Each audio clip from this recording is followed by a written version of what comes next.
محمد نوازش نے انڈیا سے پوچھا ہے دیوالی کی مٹھائی کھانے کا حکم، دیوالی کے موقع پر لوگ مٹھائی دیتے ہیں، اس کا کھانا کیسا ہے اور اس کی مٹھائی قبول کرنی چاہیے کہ نہیں کرنی چاہیے؟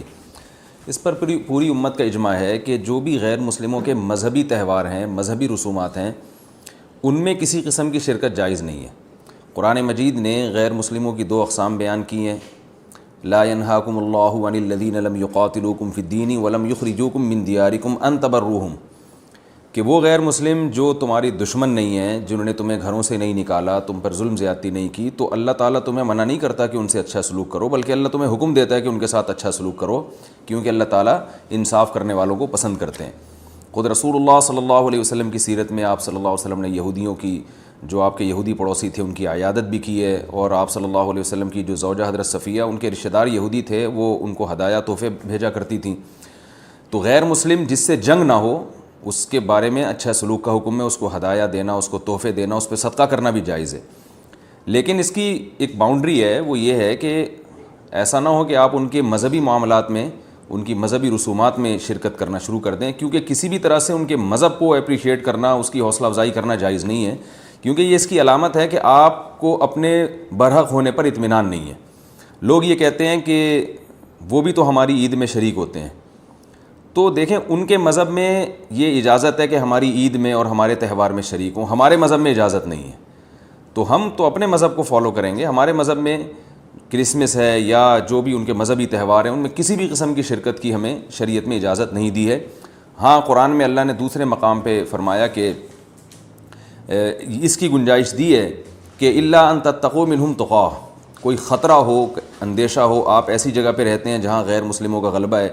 اور اگر آپ نے بالکل ہی بائیکاٹ کر کے رکھا تو آپ کو خطرہ ہے کہ وہ یعنی آپ پہ ظلم زیادتی کریں گے، تو ظلم سے بچنے کے لیے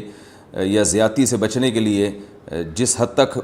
یعنی آپ ان کے ساتھ رہ سکتے ہیں یا گنجائش ہے اس میں، جس حد تک آپ ان کے ساتھ جو ہے وہ جوڑ پیدا کر سکتے ہیں تو کریں، لیکن بلا وجہ بڑھ چڑھ کے ان رسومات میں حصہ لینے کی شریعت میں بالکل اجازت نہیں ہے۔ وجہ اس کی یہ کہ اگر آپ ان کے مذہبی تہواروں میں شرکت کریں گے اور تو یہ منافقت ہے، کیونکہ اسلام ایک طرف یہ دعویٰ کرتا ہے وَمَن يَبْتَغِي غَيْرَ الْإِسْلَامِ دِينًا فَلَن يُقْبَلَ مِنْهُ، اسلام کو اپنے برحق ہونے پر اتنا اطمینان ہے کہ وہ یہ کہتا ہے کہ دین برحق ان الدین عند اللہ الاسلام، دین برحق صرف اور صرف اسلام ہے۔ تو جب صرف اسلام ہے تو اسلام کے علاوہ سب باطل ہیں، جب باطل ہیں تو اسلام پھر ان کو اپریشیٹ کرنے کی کسی صورت میں اجازت نہیں دے سکتا۔ یہ ایسا ہی ہے جیسے آپ کہیں کہ فلاں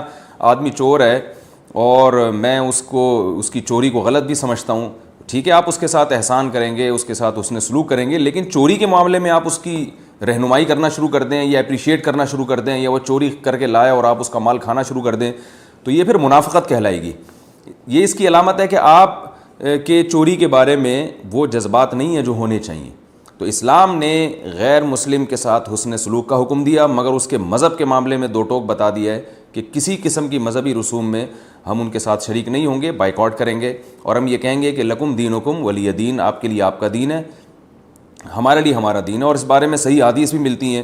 حضرت انس بن مالک رضی اللہ تعالیٰ عنہ فرماتے ہیں کہ ہم مدینہ میں تھے، ایک خاص تہوار تھا جو شروع سے اہل عرب کا چلا آ رہا تھا، ہم وہ تہوار منایا کرتے تھے، تو آپ صلی اللہ علیہ وسلم نے ہمیں اس تہوار سے منع کر دیا، اور آپ صلی اللہ علیہ وسلم نے فرمایا کہ اللہ تعالیٰ نے ہمیں اس کے بدلے میں دو تہوار دے دیے ہیں، ایک عید الفطر اور عید الاضحیٰ۔ تو آپ نے یہ نہیں کہا کہ مسلمانوں کا تہوار عید الفطر اور عید الاضحیٰ ہے تو یہ بھی مناؤ، اور وہ پرانا جو آ رہا ہے چلو وہ بھی مناتے رہو، اس کو منع کر دیا، اور فرمایا کہ جب اللہ نے ہمیں بدلے میں اس سے اچھے تہوار دے دیے ہیں تو اب ہم ان تہواروں کو نہیں منائیں گے۔ تو تہوار کو منانا یہی ہوتا ہے کہ آپ ان کے ساتھ مٹھائی میں شریک ہو جائیں یا ان کے ساتھ رنگ رلیوں میں شریک ہو جائیں، کسی بھی طرح سے شرکت ہوگی تو وہ منانا ہی کہلائے گی، لہذا اس کی اجازت نہیں ہے۔ دم کیا ہوا پانی استعمال کرنا۔ مدرسۃ البنات میں ختم بخاری شریف کے وقت مولانا صاحب کی طرف سے دم کیا ہوا پانی ملتا ہے، کیا ہم وہ پانی استعمال کر سکتے ہیں؟ یہ بھی بتا دیں کہ کسی کا دم کیا ہوا پانی استعمال کرنا درست ہے؟ ارم یوسف انڈیا سے۔ جی، پانی دم کر کے استعمال کرنا جائز ہے، لیکن ویسے ایک بات ہے کہ مجھے تو بڑی ایک عجیب سی وہ آتی ہے اس میں کہ لوگ جو پھونک مارتے ہیں پانی میں، اس میں جراثیم بھی جاتے ہیں، اور رسول اللہ صلی اللہ علیہ وسلم نے پانی میں اور برتن میں پھونک مارنے سے منع کیا ہے، تو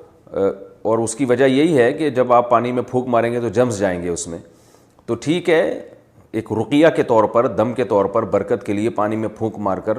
اس کو پینا یا چھڑکاؤ کرنا یہ جائز ہے، اور رقیہ کے لیے دلیل کی بھی ضرورت نہیں ہوتی،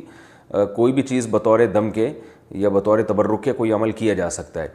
لیکن یہ کہ یہ ویسے اس کے خلاف معلوم ہوتا ہے اس کو اس ایسے پانی کو پینا، اور ویسے بھی ایک نامحرم لڑکیوں کا ایک نامحرم مرد کے دم کیے ہوئے پانی کو کثرت سے استعمال کرنے میں اور تھوڑی ایک حیا کے خلاف یہ بات معلوم ہوتی ہے۔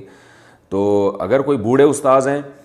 پھر تو ٹھیک ہے، لیکن جوان استاذ سے تھوڑا احتیاط تو یہ لازم ہے۔ جائز ناجائز کی بات نہیں کر رہا، جائز تو ہے، بہتر اور حیا کے جو زیادہ قریب بات ہے اس کی بات کر رہا ہوں، جائز ہے، حیا کے زیادہ قریب بات یہ ہے۔ اور یعنی ایک یوں سمجھے کہ ایک انسان کی طبیعت میں جو سلامتی ہوتی ہے کہ اس کو گھن آتی ہے ایک چیز سے، اس کا بھی تقاضا یہ ہے کہ پھونکے لگا ہوا پانی کم از کم پینے سے اعتراض کرنا چاہیے، باقی جائز ہے۔ بہتر یہی ہے کہ جو چیزیں احادیث سے ثابت ہیں ان کو فالو کیا جائے نا۔ رقیہ میں سورہ فاتحہ، سورہ فلق، سورہ ناس پڑھا کریں رات کو سونے سے پہلے، سورہ فلق سورہ ناس پڑھ کے پھونک ماریں، ہاتھ پہ دم کریں، 3 دفعہ پورے جسم پہ پھیریں، تو یہ چیزیں قرآن و سنت سے ثابت ہیں۔ ان چیزوں کو لوگ فوکس نہیں کرتے، دائیں بائیں زیادہ جا رہے ہوتے ہیں۔